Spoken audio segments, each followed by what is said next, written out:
एक बड़ा अहम सवाल है बिहार के लिए। बिहार में पलायन बड़ा मुद्दा रहा है और हम सब, आप भी इससे देखा ही आपने कि लगातार ये चुनावी मुद्दा भी रहा है। इसको रोकने के लिए तेजस्वी यादव के पास क्या प्लान है? देखिए, ये बहुत ही मुश्किल काम है। एक साल में डिस्ट्रेस माइग्रेशन मतलब मजबूरी में यहाँ से बाहर जाने वाले लोगों को रोक दिया जाएगा, किसी को नहीं जाना पड़ेगा। एक लोग हमसे पूछता आपके पास ऐसा क्या जादू का छड़ी है, अभी आपको बता रहे हैं कि वो कैसे रोका जाएगा। जन स्वराज का मंत्र है कि बिहार में अगर श्रम का पलायन रोकना है, मजदूरों का पलायन रोकना है, तो उसके लिए पूंजी और बुद्धि का पलायन रोकना होगा। आपको जो मजदूर जाता है ट्रेन में बैठ के, वो पलायन दिखता है, लेकिन पूंजी का पलायन नहीं दिखता। पूंजी समाज में आता कहां से? पूंजी आने का दो ही तरीका है। एक, जो पैसा आप कमाकर बचाते हैं, जो अर्जित करते हैं, खर्च के बाद जो बचता है वो आपका हुआ मूलधन। और पूंजी का दूसरा स्रोत है बैंकों से मिलने वाला कर्ज, लोन। तो ज्यादातर लोग कुछ हिस्सा अपना पैसा अपना बचत का लगाते हैं और 2/3 या 60% 70% पैसा लोन से लेते हैं, बिजनेस धंधा करने के लिए, गाड़ी खरीदने के लिए, घर बनाने के लिए। और बिहार में पूंजी है ही नहीं। पूंजी क्यों नहीं है? क्योंकि यहाँ प्रति व्यक्ति आय है 32,000 रुपया। देश में प्रति व्यक्ति आय है 1,35,000।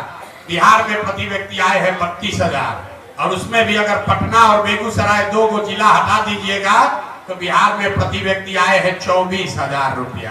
तो खाने पीने के बाद उसके पास पैसा बचना ही नहीं है। और दूसरा पूंजी का स्रोत है बैंक। बैंक क्या कर रहे हैं? रिजर्व बैंक ऑफ इंडिया एक आंकड़ा जारी करता है जो बताता है, एक अनुपात है CD रेशियो, मतलब कितना पैसा आपने बैंक में जमा किया और बैंकों ने उसके बदले में कितना पैसा ऋण व्यक्ति और समाज को दिया। और ये बैंकों की मनमानी नहीं है, एक वैधानिक जिम्मेवारी है। बैंकिंग का मॉडल है कि 100 रुपया अगर आप और हम बैंक में जमा कर रहे हैं तो बैंकों को निश्चित तौर पर कम से कम 70 रुपया समाज को वापस देना है ऋण के तौर पर, ताकि लोग बिजनेस व्यापार कर सके, अपना घर बना सके, गाड़ी खरीद सके, जो काम करना चाहे वो कर सके। बिहार में इसकी स्थिति क्या है? पूरे देश में CD रेशियो है अभी करीब 74%। मतलब अगर 100 रुपया पूरे देश के लोगों ने बैंकों में जमा किया तो बैंकों ने 74 रुपया वापस किया समाज को। बिहार में 1990 से लेकर पिछले वित्तीय वर्ष तक CD रेशियो है 40%। लालू जी के जमाने में ये घट के हो गया था 18%। इसका असर क्या हुआ? पिछले वित्तीय वर्ष में बिहार की गरीब जनता ने यहाँ के बैंकों में जमा किया 4,61,000 करोड़ रुपया। CD रेशियो अगर 70 होता तो बिहार के लोगों को 2,80,000 करोड़ रुपया लोन के तौर पर मिलना चाहिए था। मिला कितना? 1,61,000 करोड़। बाकी का पैसा कहाँ गया? बाकी का पैसा बैंकों ने यहाँ से उन राज्यों में ट्रांसफर कर दिया जहाँ उद्योग धंधे लग रहे हैं, जहाँ रोजगार है, जहाँ तरक्की है। गुजरात में, कर्नाटक में, केरल में, तमिलनाडु में, आंध्र प्रदेश और तेलंगाना में CD रेशियो 90 या उससे ज्यादा है। वहां के लोग अगर 100 रुपया जमा कर रहे हैं तो बैंक वाला 105 रुपया लोन दे रहा है। और बिहार की गरीब जनता 100 रुपया जमा करती है तो हमको आपको 35 रुपया 40 रुपया मिलता है। इसका नतीजा क्या हुआ?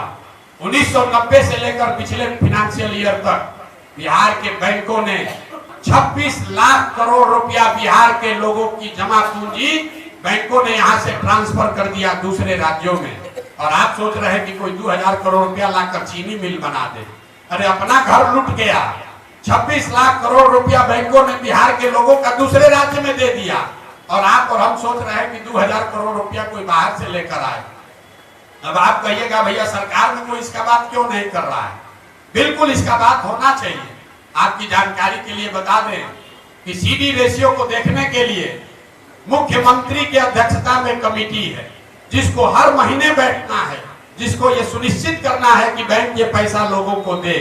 लेकिन जैसे डॉक्टर, इंजीनियर मुख्यमंत्री का बात नहीं सुन रहा है, जैसे पुलिस और शिक्षक बात नहीं सुन रहे हैं, जैसे CO BDO बात नहीं सुन रहा है, वैसे बिहार में बैंक वाले भी मुख्यमंत्री का, सरकार का बात नहीं सुन रहे हैं। इसीलिए ये दुर्दशा है। तो जन स्वराज का जो प्रयास है कि अगर 70% भी CD रेशियो बिहार में कर दिया जाए तो हर साल करीब करीब 2.5 लाख करोड़ रुपया एडिशनल यहाँ इन्वेस्ट होने लगेगा। आप बड़ा घर बना सकेंगे, ज्यादा बड़ी गाड़ी खरीद सकेंगे, ज्यादा लोग मोटरसाइकिल खरीद पाएगा, ज्यादा लोग रोजी रोजगार कर पाएगा। जब लोग रोजी रोजगार करेंगे तो स्वाभाविक है यहाँ पर और एम्प्लॉयमेंट जनरेट होगा, उससे यहाँ से पलायन रुकेगा। और अगर पूंजी का पलायन रुका तो उससे बुद्धि का भी पलायन रुकेगा। जो पढ़ लिख कर लोग बाहर जा रहे हैं वो लोग यहाँ वापस आएंगे, और जब बुद्धि और पूंजी दोनों का पलायन रुकेगा तो श्रम का पलायन अपने आप रुक जाएगा। जो फिनेंशियल मॉडलिंग की गई है कि अगर 6 महीना में सीडी रेशियो को सुधार दिया जाए तो डिस्ट्रेस माइग्रेशन को इमीडिएटली रोका जा सकता है। तो ये जन स्वराज का मंत्र है कि पूंजी के पलायन को रोककर बुद्धि का पलायन रोका जाए और दोनों के पलायन को रोक के श्रम का पलायन रोका जाए।